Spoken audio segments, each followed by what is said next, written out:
you're here because you're thinking about getting a ragdoll cat. They're popular for a reason. Yeah, gorgeous cats. You're probably on the internet searching, are ragdoll cats good with kids? Very common question. Or, how much do ragdolls cost? Yeah, they got to be expensive, right? They can be. So we're going to do a deep dive all about ragdolls, and I've got an expert here to, help me break it all down. I'm happy to be here. So this origin story, this is wild. It all starts back in the 60s with a cat named Josephine. Josephine. Now, Josephine was just your average long-haired white cat, not a pedigreed cat or anything, but she had this accident, a car accident. Oh, wow. And after that, she was just like super docile, Yeah. really chill. And then the kittens she had, get this, they inherited that same temperament. Oh, that's so interesting. Like super laid back. So that's when Ann Baker, this Persian breeder, she comes in. She saw something in these mellow kittens. Yeah, she's like, this is it. This is the breed. Yeah, and that's when she started to develop what we know today as the Ragdoll breed. Ann Baker was, kind of a character, right? Yeah, Ann Baker was quite a character. And her approach to breeding, yeah, a little unconventional. Yeah, very unconventional. Yeah. So that's probably why it took so long for the breed to actually get recognized by the big cat associations. Right. But, she was really focused on that go limp thing. That's what gave them the name, right? Yeah, the whole ragdoll thing. That tendency to just like completely relax when you hold them, that's classic Ragdoll. They're called puppy cats sometimes because they're so affectionate, always want to be around their people. Totally. They really are, like, incredibly people-oriented. So are they really as, floppy as their name suggests? Some of them, yeah, they go completely limp when you pick them up, but not all of them, it's kind of a spectrum. Right. Okay, now, let's talk about looks. Okay. The eyes. Those blue eyes. Striking. They're like Busey. Yeah, those blue eyes, they're tied to the pointed coloration, which is, another classic Ragdoll trait. Oh, And here's something most people don't know. Ragdoll kittens, they're born completely white. Right. Really? Yep. And then their colors and patterns, they develop over the first few years of their life. Oh, that's wild. So what's it actually like to live with a ragdoll? What do people who might want one need to know? Well, the big thing is they're indoor cats. Yeah. 100%. Got it. Okay. Definitely indoor cats. Because they don't have that, street smarts that some other breeds have. Yeah, that makes sense. And, they're so friendly they could get snatched up, Yeah, that's true. So better to keep them safe inside. Okay, so those gorgeous blue eyes are best admired from inside the house. What about grooming? They've got that, luxurious coat. That's got to be a lot of work. Yeah, you'd think, right. Their coat, it is plush and silky, but they don't actually have that dense undercoat. Oh, interesting. Which means it does help with shedding. But they can get matted if you don't brush them regularly. Ah, okay. So not as high maintenance as you'd think. Right. But you got to stay on top of it. Yep. And, just to be clear, they're not hypoallergenic. Right, good point. Because most people are actually allergic to a protein in cat saliva, and cats, well, they groom themselves constantly. Right. So, brushing helps, but it's not a magic bullet for allergies. Okay, so we've talked looks, we've talked personality. Yeah. Some basics about living with a ragdoll. Now let's talk about health. Are they generally healthy cats? For the most part, yeah. But there's one condition that people need to know about.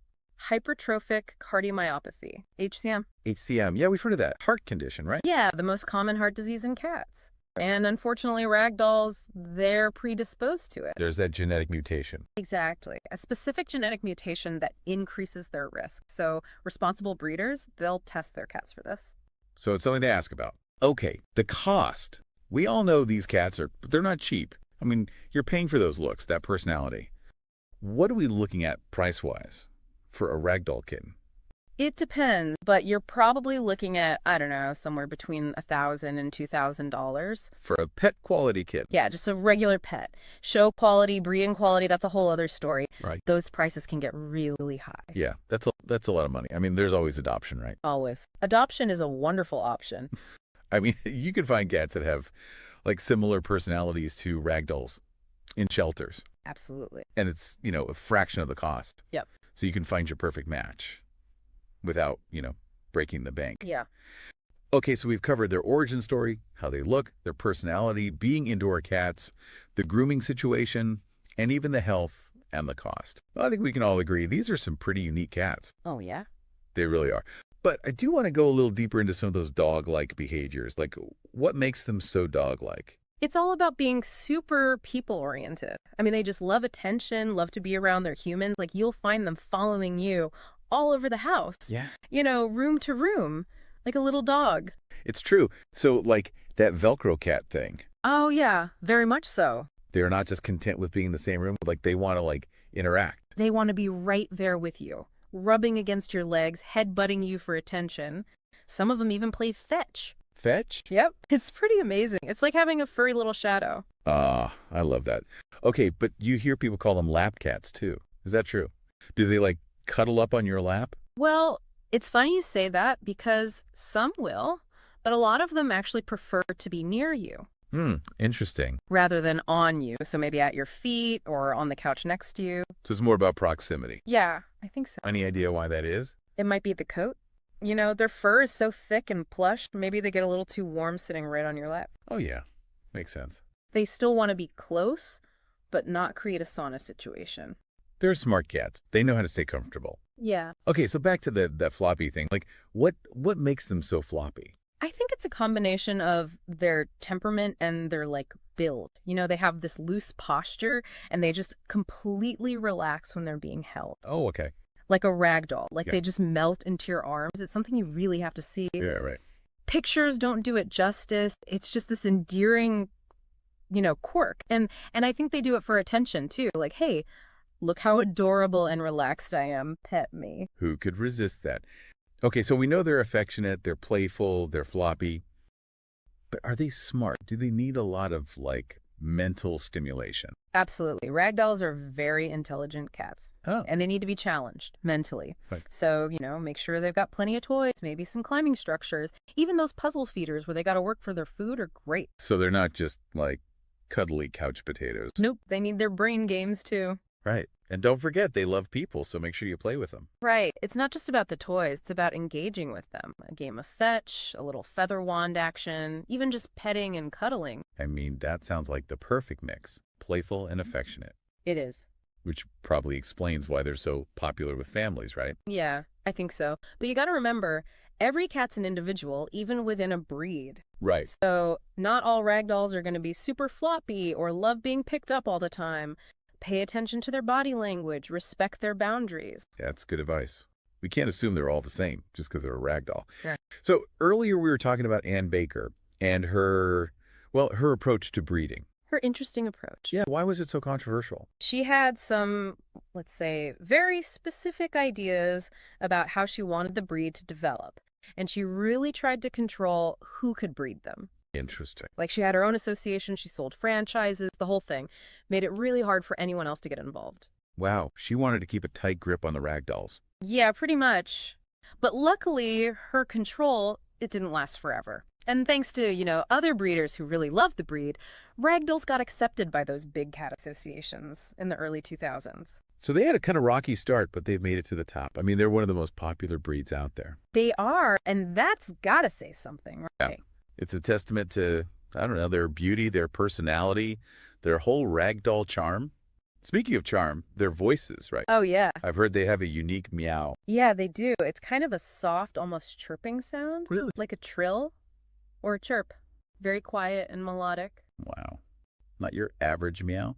Definitely not. They're not big on, like, those loud, demanding meows. They're very polite, very subtle. Even their purrs are softer. Oh, I love that. It's like they're trying not to be a bother. Exactly. It's all part of their gentle, laid-back nature.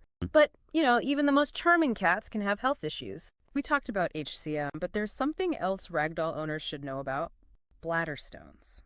Or urate urolithiasis, if you want to get technical. Bladder stones. Oof, doesn't sound good. What are they? They're these little hard mineral deposits that can form in the bladder. And in ragdolls, they tend to be made of urate, which is a waste product. Okay, so what causes them? It's not totally clear, but there's definitely a genetic link in ragdolls. Plus, you know, diet and hydration can play a role too. So important to watch their bathroom habits. For sure. Like any signs we should be looking out for. Definitely. If you see your cat straining to pee, having accidents outside the litter box, or if there's blood in their urine, get them to the vet right away. Yeah, those are red flags. And I guess regular vet checkups are a good idea too, right? To catch things early. Always. Prevention is key. So yeah, regular checkups are a must. One other thing about ragdolls that's kind of unique. They're slow maturing. Oh, yeah, we read about that. What does that mean exactly? It means they can take up to like 4 years to reach their full size and their full maturity. It's like they stay kittens for longer. So those big, like 20-count males, Yeah. they don't just like appear overnight. No, it takes time. They keep growing and growing until they're about 3 or 4. And it's not just their size, it's their personality too. They keep that playful, kittenish energy for a while. So new owners got to be ready for a cat that's like young at heart for longer. Yep.